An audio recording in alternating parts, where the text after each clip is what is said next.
10 talks. I don't want to get them. And enjoying Passover. So we're especially proud to welcome Jennifer Roskies tonight. She's a native Montrealer now living in Jerusalem. Ms. Roskies is pursuing her PhD at Bar-Ilan University in Gender Studies, examining the intersection between the multiple identities of Jewish women in North America and Israel as women, Jews, and feminists who are senior members of faculty in academic institutions of their respective countries. She holds a BA from Brandeis University in Near Eastern and Judaic Studies and a master's degree from Harvard University in Counseling Psychology. She's worked in development and communications capacities at the Hebrew University of Jerusalem, Israel's Ministry of Foreign Relations, the Interdisciplinary Center of Herzliya, the Mandel Foundation, and she's currently working with the Jerusalem Center for Public Affairs, an important think tank in Jerusalem. She's also been a research consultant with ISGAP since its inception. Her publications include Marginalization and Its Discontents, American Jews, Multicultural and Identity Studies, Missing from the Map, Feminist Theory, and American Jewish Women. And today she'll continue the discussion on multiculturalism and identity with a lecture on multiculturalism, Jewish marginalization, and gender.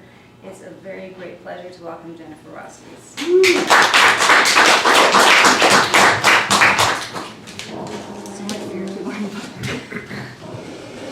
I know I could count on you, Michelle. Thanks, Michelle. I thought there was going to be a microphone, so I'm internalizing my mother saying, speak up, speak up. So if you can't hear me, just let me know and I'll speak up a little more. It's a very, very special pleasure to be here today, and I thank all of you who took the trouble to come. Let me express special thanks to ISGAP and particularly to Charles Small for the kind invitation to speak here today, to Katie Jo Junkis, Michelle Whiteman, and Bria for coordinating all of the logistics to make this happen.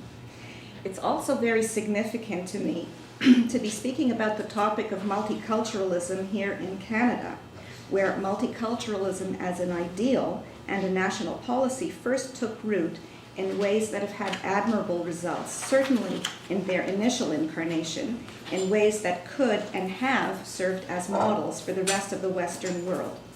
While the bulk of the research that follows, which you'll hear today, is based on American sources, you can also consider the degree to which it applies to the Canadian and the uniquely Montreal experience as well.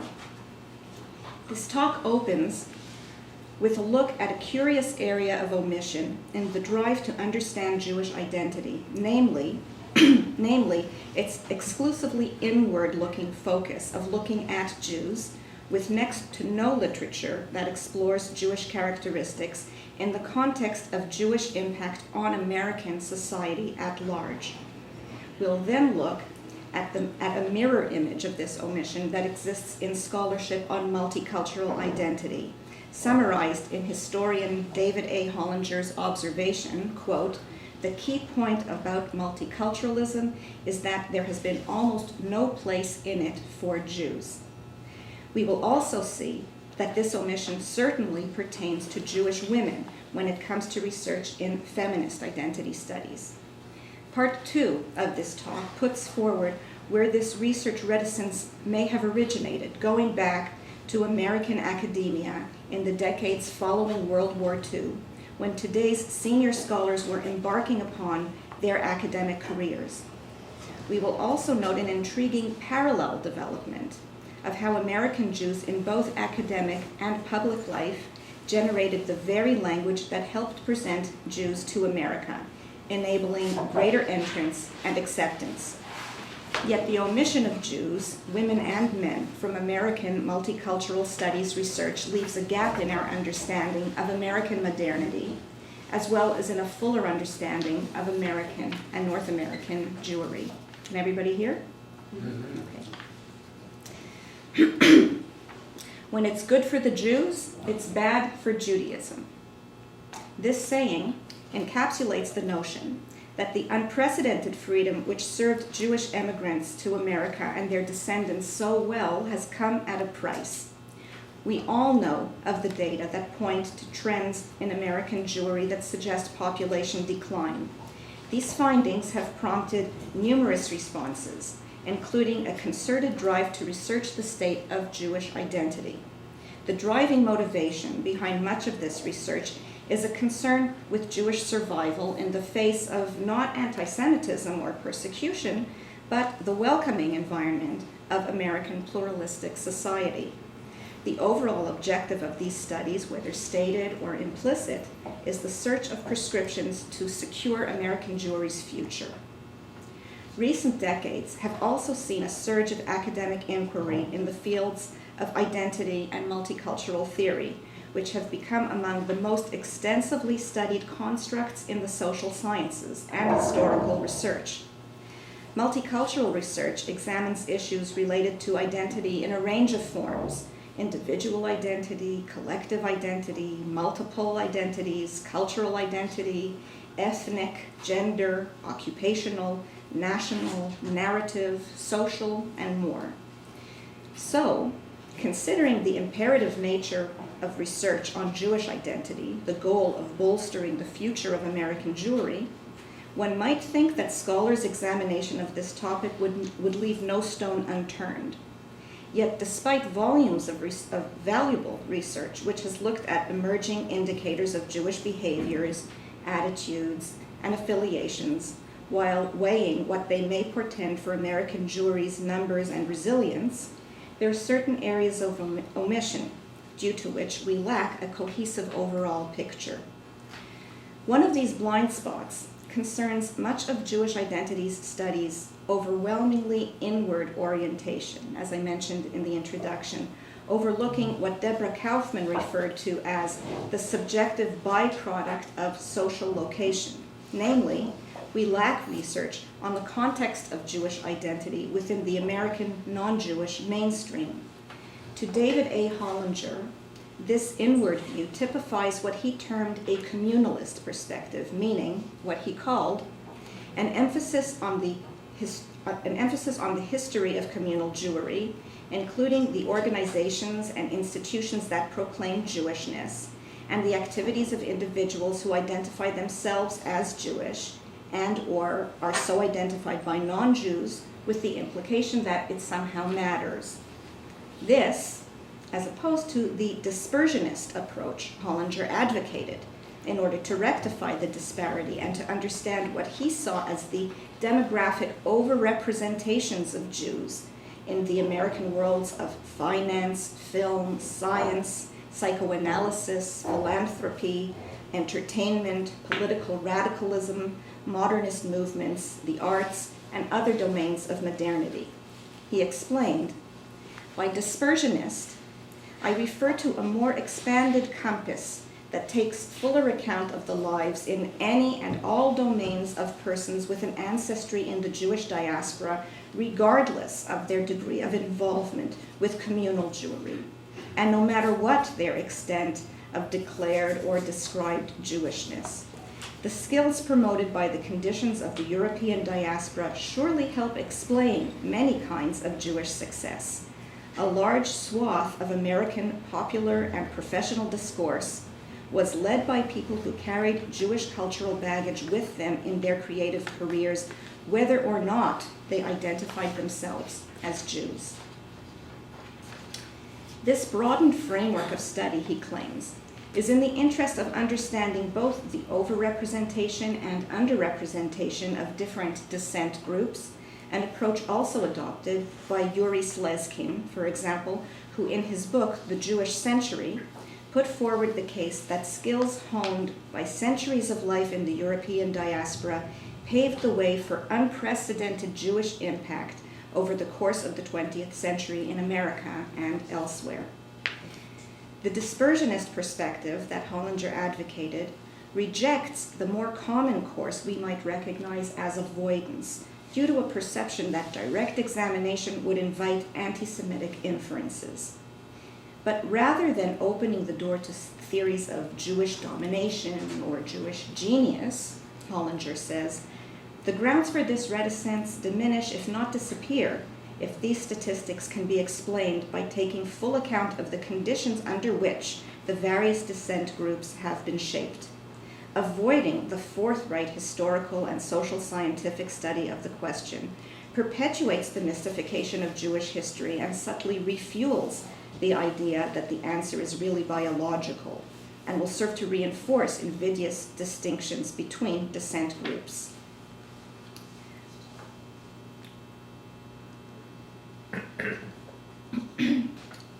Turning his attention to multicultural studies, Hollinger pointed to a vacuum that is a mirror image of the communalist-dispersionist dichotomy. The key point about multiculturalism, I mentioned this quote earlier, the key point about multiculturalism is that there has been almost no place in it for Jews. Mainstream scholarship has been slow to recognize and appreciate Jewish history in relation to the larger prehistory and history of cultural diversity in America. One might think that this story, the impact of groups of Jews, would attract the attention of mainstream historians interested in the idea of identity formation and cultural diversity, which has been such a huge preoccupation of American historians for the last 40 years. Instead, Hollinger contended that scholarship in multicultural identity studies has discounted American Jews due to what he called an ethno-racial manner of mapping cultural diversity, which he dated back to the 1970s, the late 1970s, saying, Jews were ignored since the main point of multiculturalism was color, and Jews were white. And a second point of multiculturalism was inequality, and Jews were doing very well. So cool it, the collegiate message was. Let these multicultural studies programs deal with the needs of Americans color-coded, in contrast to the white demographic bloc. It bears recalling here that Jews have only recently come to be considered white. Race has been a remarkably fluid form of categorization over the past centuries, with some referring to racial categorization as a social construct. As historian Sander Gilman noted, for the 18th and 19th century scientist, the blackness of the Jew was taken as fact and as mark of racial inferiority, in addition to an indicator of his diseased nature. By mid-century, mid-19th century, being black, being Jewish, being diseased, and being ugly came to be inexorably linked. One bore the signs of one's diseased status on one's anatomy and, by extension, in one's psyche. Literature documenting race in America dates the designation of Jews as white as recently as the 1920s or following World War II. With the awareness of Nazi Germany's racial policies and resulting horror, the 1940s produced a profound revision in the taxonomy of the world's races. This is reflected in examples such as Arthur Miller's 1945 novel Focus, or Laura Z. Hobson's 1947 Gentleman's Agreement, later adapted into the film starring Gregory Peck, whose message was that Jews are not only difficult to tell apart from non-Jews, but that their similarity to real Americans reflects their essential worthiness of racial equality as well. Expanding the definition of whiteness brought obvious benefits to Jews within American society. This identification with mainstream white America positioned American Jewry to attain greater financial security and power during the second half of the 20th century. At the same time, in sources much more recent than the 1940s, Jews are described as not quite white, or a different shade of white. In other words, not quite blending in. A 1993 study involving white American women on the subject of their white identities by Ruth Frankenberg noted statements by Jewish participants indicating that several points must be made about the intersection of Jewishness and whiteness. Ashkenazi Jews for much of this century in the US and Europe have been placed at the borders of whiteness, at times viewed as cultural outsiders, at times as racial outsiders, but in any case never as constitutive of the cultural norm. Frankenberg's study is revealing in other ways as well. In the relatively short section she devoted to the Jewish aspect of those women among her participants who were Jews, The theme of experiencing anti-Semitism arose among every single one of them. Frankenberg picked up on statements by the Jewish women in her interviews which described their senses of identity as Jews over different stages in their lives, calling into question the ethno-racial mapping Hollinger cited that excluded the experience of American Jews as a topic worthy of attention in its own right within mainstream research.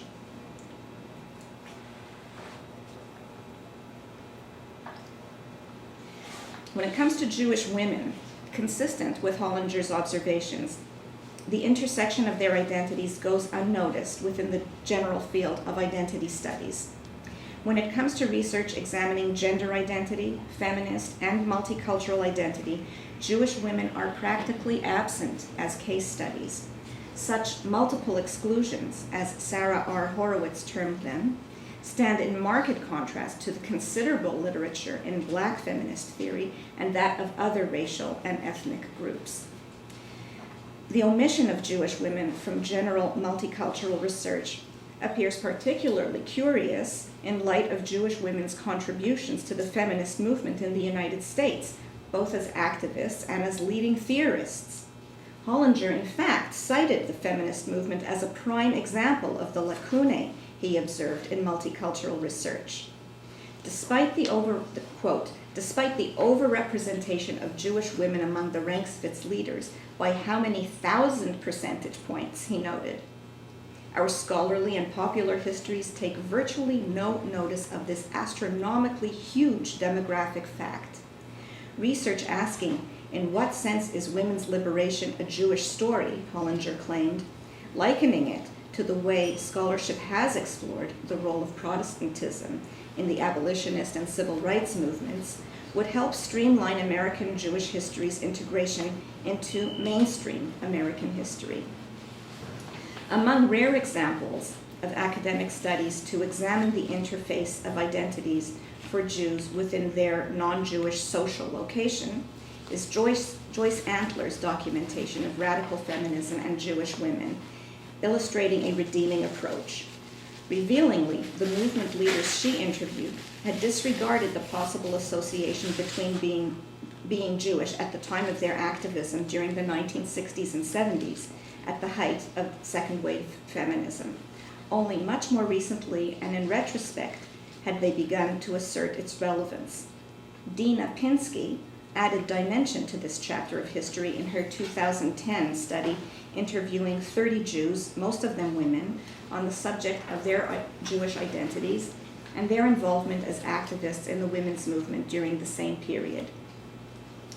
To provide another telling example of this point, when subjects in Deborah Kaufman's study expressed sentiments to the effect that their identity as Jewish women, quote, is grounded in their experience as the other within Judaism, unquote, it spoke directly to the experience of being a Jewish woman vis-a-vis Jewish men, as well as vis-a-vis the greater world's perception of the Jew as other.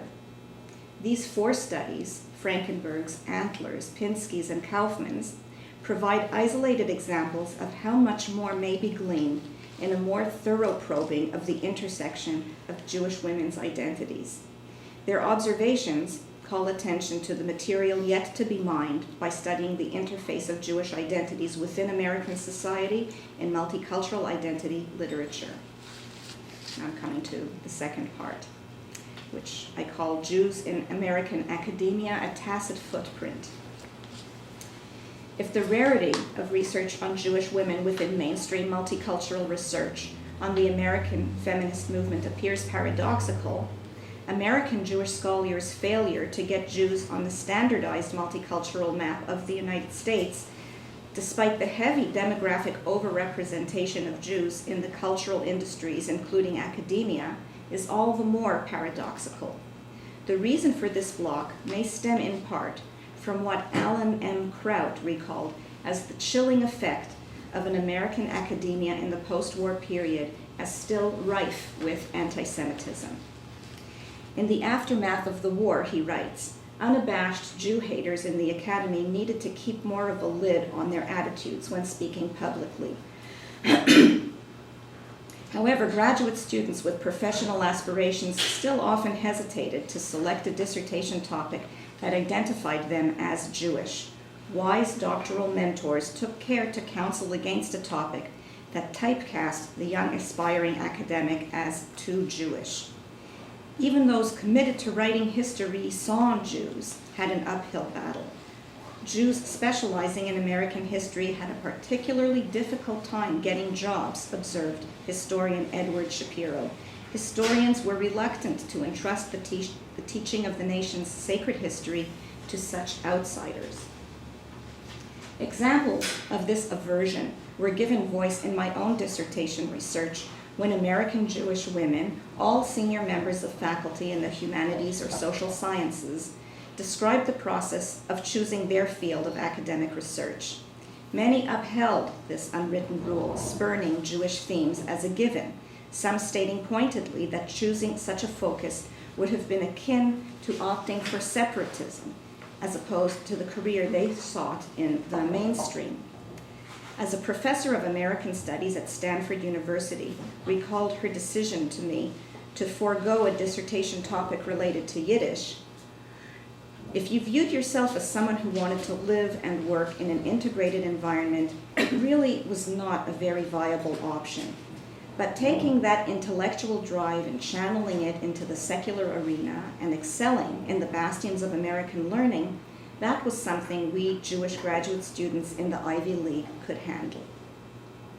A professor of English literature and women's studies at Berkeley articulated to me the same sense of mutual exclusivity between Jewish topics and mainstream research when she spoke of the course syllabi she had developed on women, race, and ethnicity, in which it never once occurred to her to include a Jewish perspective, saying, "I know of no one, certainly no one here at the university, who teaches Jewish women writers, or even Jewish writers, and that may be a coincidence.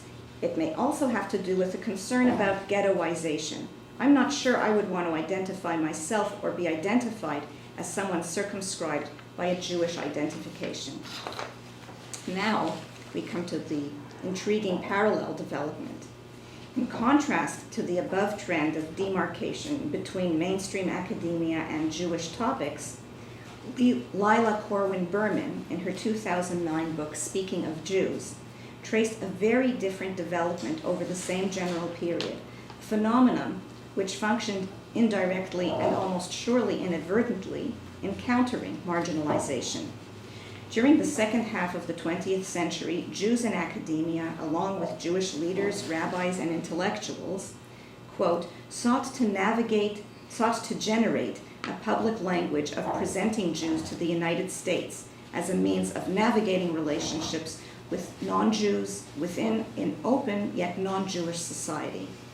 By creating this intellectual framework, Berman noted, Jewish leaders strove to make Jewishness intelligible to the American public.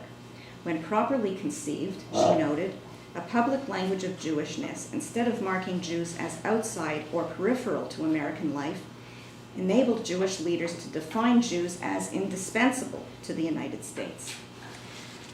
Berman described the intensive involvement of Jews within the academy, particularly the social sciences, and their active role in creating both the theories and the very language of academic discourse. The Jewish attraction to the social sciences, she writes, was a response to the particular circumstances of minority and Jewish life. Sociology offered minority groups an opportunity to integrate their experience into larger national contexts. Sociological language and models became unrivaled sources of authority, sculpting the public language that American Jewish leaders used to talk about Jewishness. The fact that Jews helped mold the field of sociology is critical to understanding why sociological language became so useful in Jews' efforts to explain themselves to the United States. In other words, to Berman, part of what secured American Jews' entrance and acceptance into academic life was the terminology they themselves crafted within emerging academic disciplines.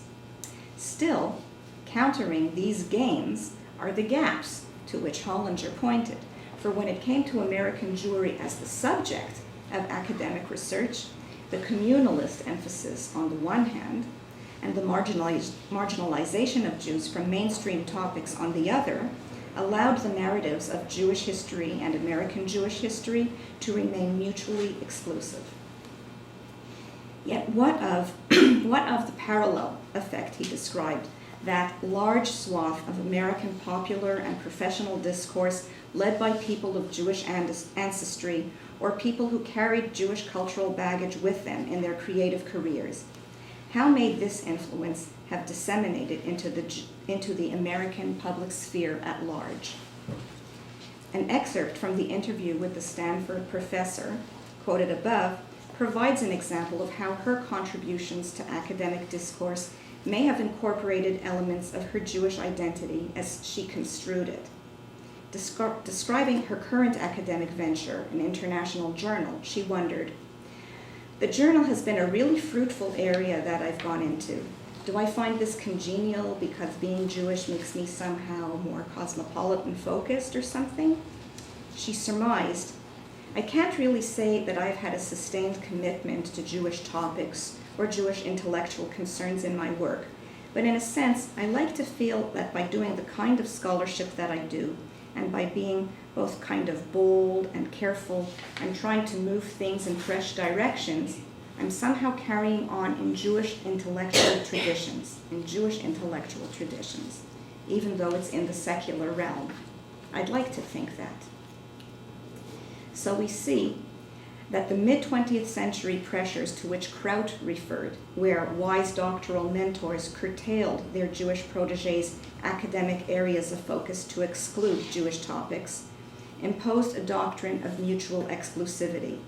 The above interview excerpts reflect the kind of ingrained constraints that shaped academic careers, as well as the fields of multicultural and identity research. Yet the excerpts also suggest that the public language of Jewishness, to which Berman referred,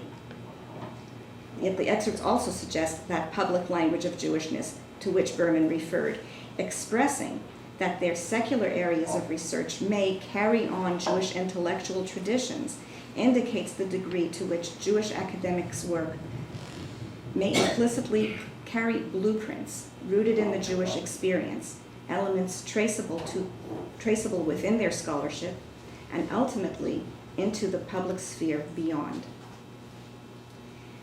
The absence of Jews as subjects within mainstream academic research relates sharply with another form of invisibility, that of Jewish women within the academic literature of feminist theory.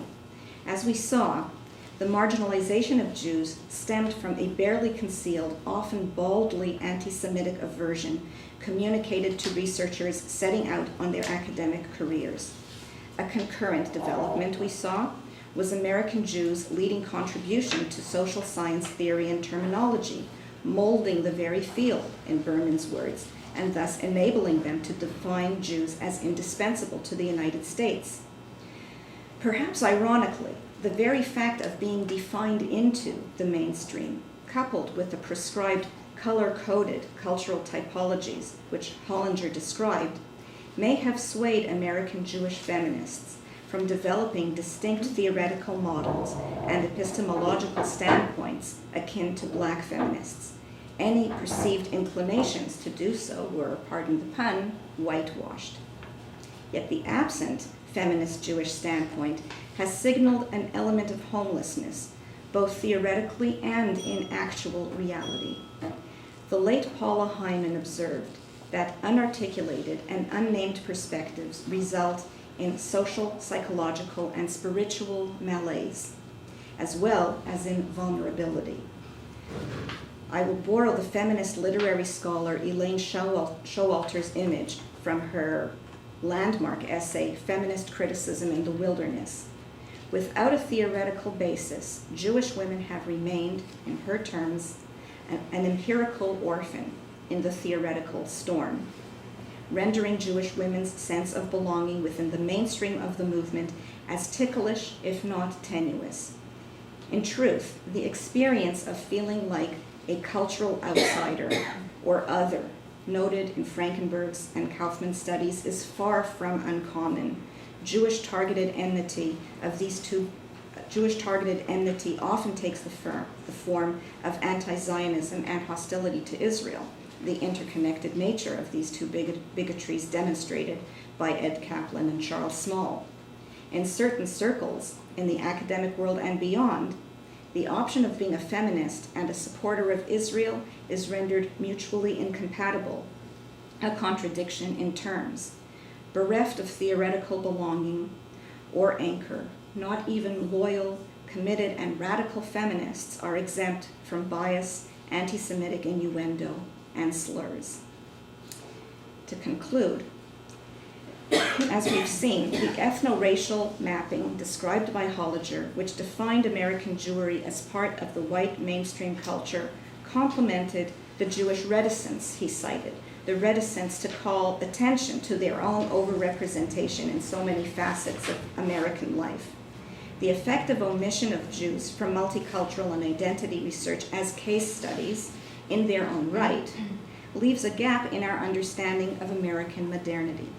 As in the case of Jewish women's absence from feminist theory, it leaves Jews, women and men, ill-equipped to address the not quite white status that remains unexplored and unarticulated. If the aim of studying Jewish identity is to channel understanding into securing American and North American Jewry's future, and if the aim of multicultural identity and feminist research is to shed light on how individuals of different racial and ethnic groups, including Jewish women and men, negotiate their respective standpoints, the time for addressing the gaps in academic research is long overdue. Heeding Hollinger's call to decipher matters such as to what degree is women's liberation a Jewish story, future studies can aim to trace the Jewish story within different academic canons and thus shed light on its impact on developments both within academia and beyond in this past century. By the same token, additional study to trace the American, the multicultural, or the feminist story within the life stories of American Jews would stand to add valuable dimension to what we would learn of their Jewish identities, the course of their development, as well as where anti-Semitism's impact was salient. Such study will move toward integrating Jewish and mainstream research, adding dimension with which to understand more fully the American and North American Jewish experience. Thanks.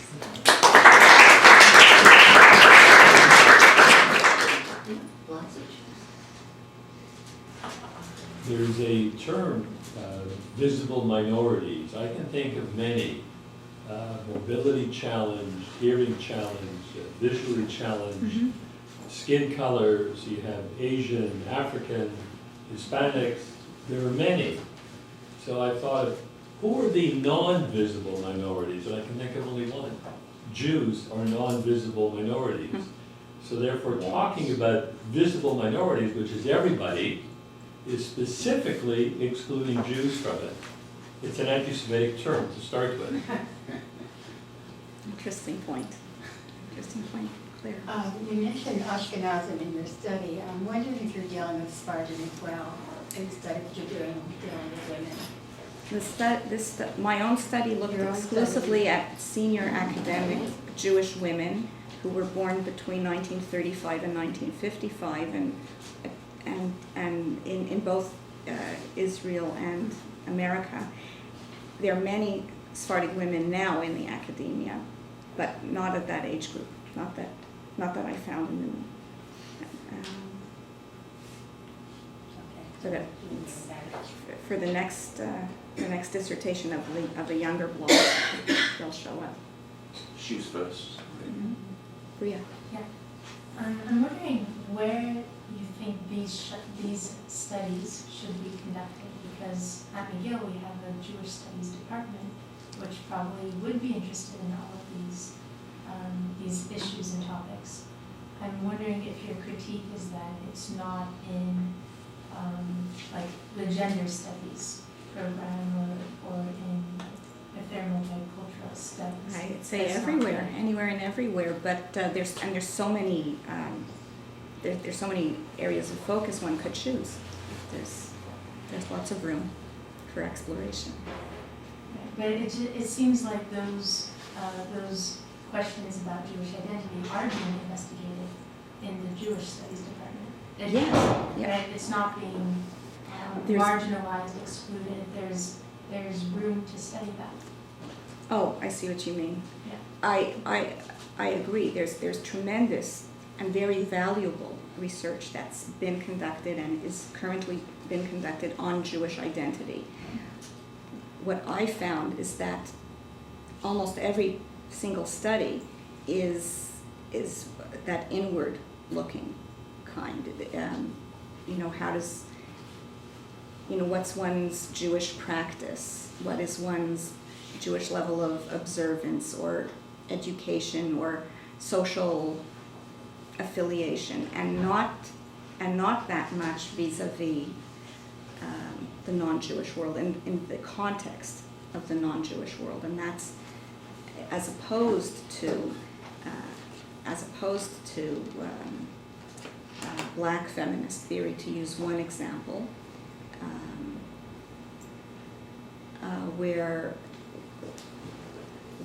black feminists have done major work in examining what it is to be a woman within black society and a black person within white society.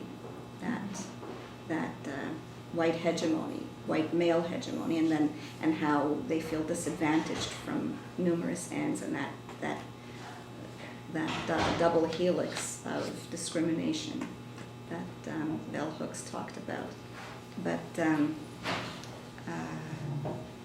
But within Jewish identity research or Jewish women's identity research, you can see a lot of research about egalitarian prayer, Jewish women in the synagogue, Jewish women in communal life, comparing it to earlier parts of the century and contemporary. It's all very, very important and valuable.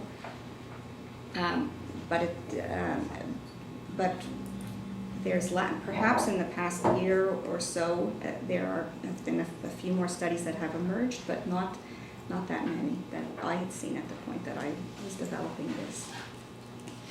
Thank you.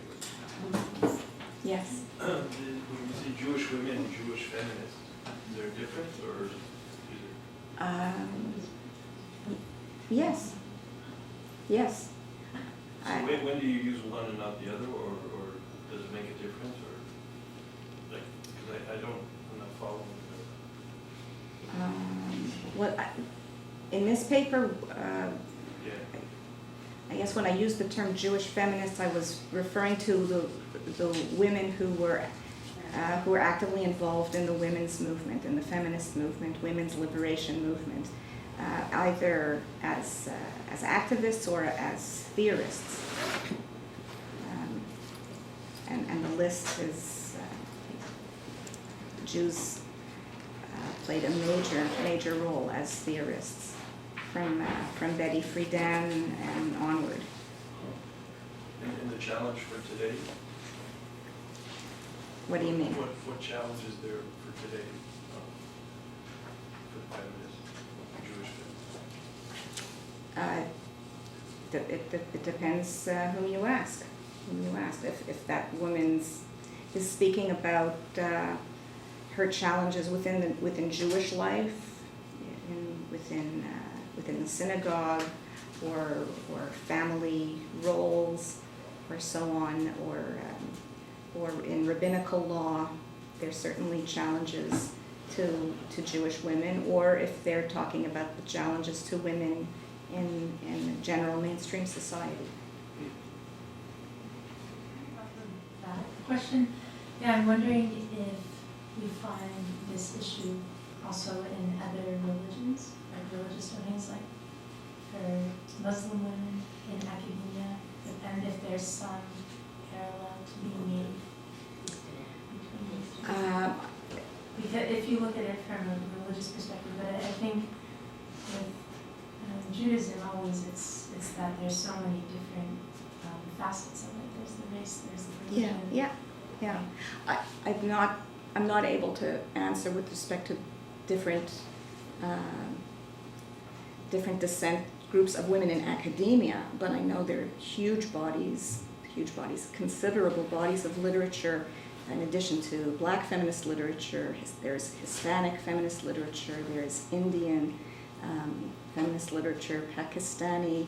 There's a very healthy and noteworthy Iranian feminist movement, and in certain sections of the Muslim world, there are Christian feminists who try to negotiate also the religion and their roles within the religion and in family. So there's lots of grounds for comparison for us.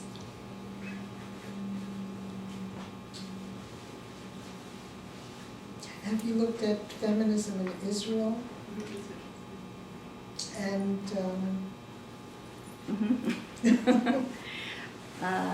absolutely, although this paper doesn't deal with it, but women in Israel there are many challenges, and there's much progress.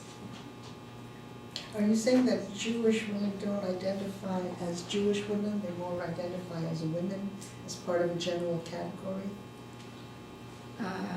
If that's what came across, that's not what I meant to say. Okay. I was saying that we all have multiple identities. Yeah, well, what would be an outward-looking focus? You mentioned inward-looking, but I'm not sure what that is exactly. So what would be an outward-looking focus? That's the perspective that I want to really define much more. Yes. Since this meeting is under the aegis of ISGAP, the Institute for Study of Global Antisemitism, I'm just wondering what is the connection between your talk and the study of global antisemitism, if any? I mean, there is, but how would you explain the connection? I think that looking into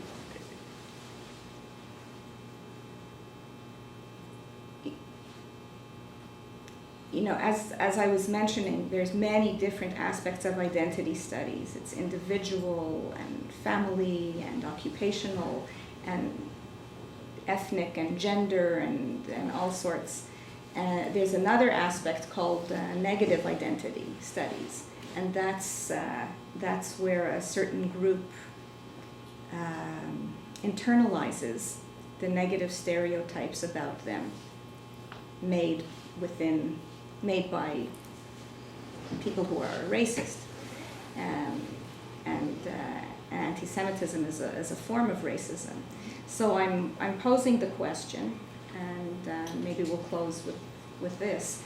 I'm closing the question of whether this omission, or to what degree does this omission of academics, the self-censorship of these academics in choosing their areas of research, for whatever reasons they were guided away from this, and this seemed like a valid area of research, and this was more ghettoized and not a real area of research for many people of the age group that I studied. It's only within that age group that you're talking about.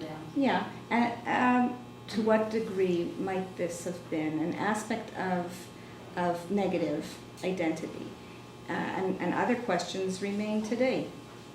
When you look at what campus life is today in North America, and there are academics who speak out, but really very few.